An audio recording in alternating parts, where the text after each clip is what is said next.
du désir de savoir au désir d'apprendre.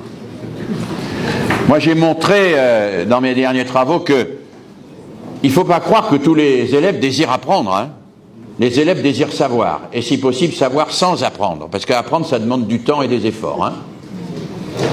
Ils désirent savoir, et ils pensent qu'on peut savoir tout et très vite, parce qu'on a maintenant des petits appareils qui vous permettent de savoir, qui sont dans la poche, là. Et puis, on a aussi des slogans, on a des théories du complot, on a des tas de choses qui nous donnent le sentiment qu'on sait.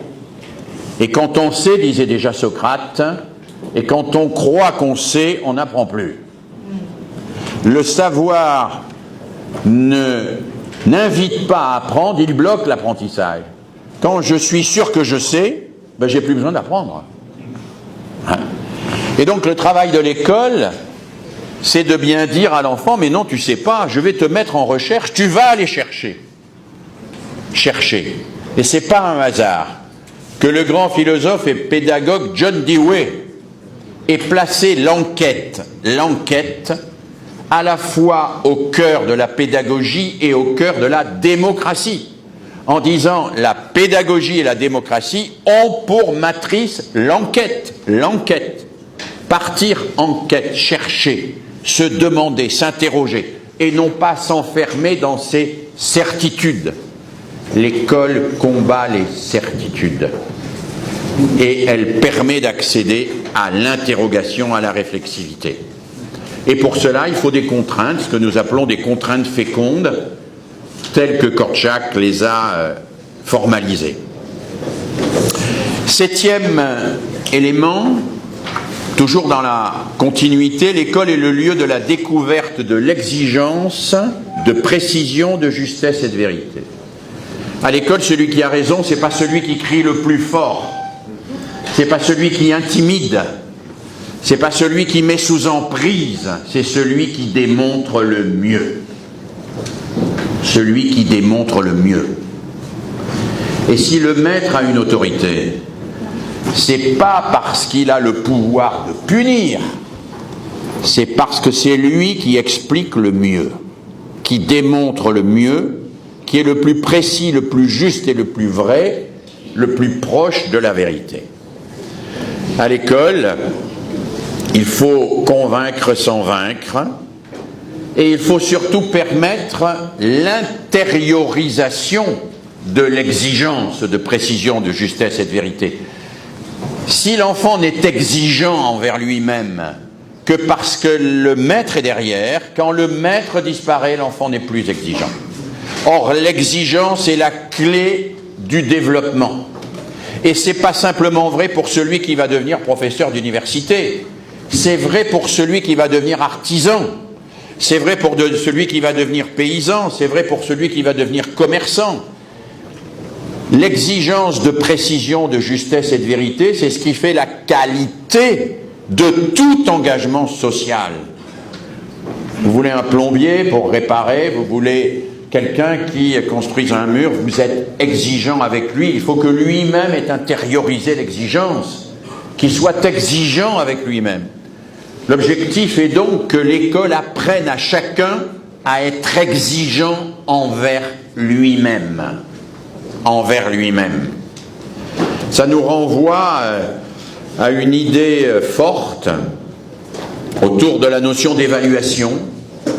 Là encore, c'est Albert Jacquard qui disait « L'évaluation, ça ne sert pas à savoir si on est meilleur que les autres ou moins bon que les autres, ça sert à devenir meilleur que soi-même. »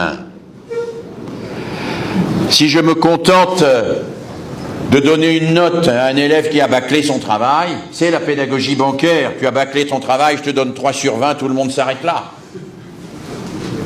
Si je lui dis, mais moi je vais te donner des conseils, tu n'auras pas 3 sur 20, tu vas le refaire son travail. Tu vas le refaire jusqu'à ce que tu aies 18 sur 20. Et tu vas le refaire parce que tu es capable de le refaire.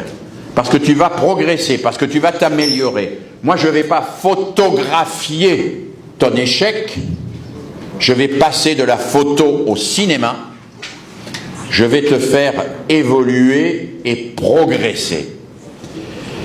Et quand on fait cela, eh bien, on ne transmet pas à l'école simplement un savoir. on transmet un rapport au savoir. C'est un rapport exigeant. Le maître transmet sa propre exigence. Huitième élément essentiel et évidemment déterminant, l'école est le lieu où l'on apprend à faire société. On ne le dit pas suffisamment, l'école n'est pas faite pour apprendre. N'est pas faite seulement pour apprendre, elle est faite pour apprendre ensemble. Et moi, si on me prouvait scientifiquement qu'on peut organiser un système où chaque élève sera devant son ordinateur relié à un gigantesque serveur situé sur les îles Caïmans pour être défiscalisé, et qu'il apprend seul, séparé les uns des autres, et que c'est plus efficace pour apprendre à lire, écrire, compter, l'histoire, la géographie et les mathématiques que l'école, je dirais je n'en veux pas, je préfère l'école. Je préfère l'école à un système de dressage individuel qui sépare les gens les uns des autres. Parce que l'école est bien le lieu où l'on apprend à apprendre ensemble. Et pas simplement à côté des autres, mais avec les autres.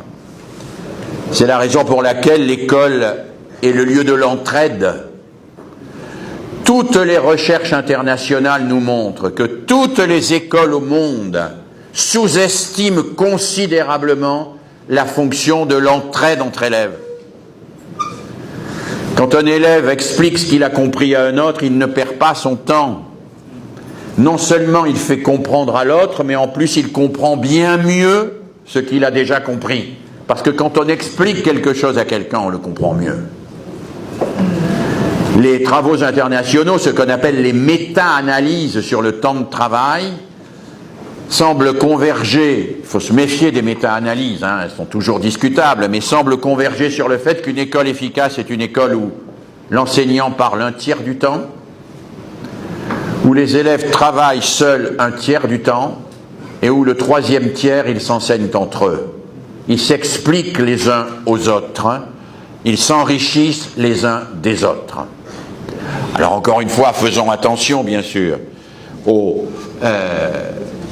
enquêtes internationales, mais là quand même, elles sont, me semble-t-il, relativement validées. Enseigner, c'est donc pas seulement s'adresser à des individus séparés, c'est créer des interactions constructives entre ceux à qui l'on enseigne. Neuvième idée simple, mais qui me tient à cœur, l'école est pour moi un lieu où l'on découvre les principes de la démocratie.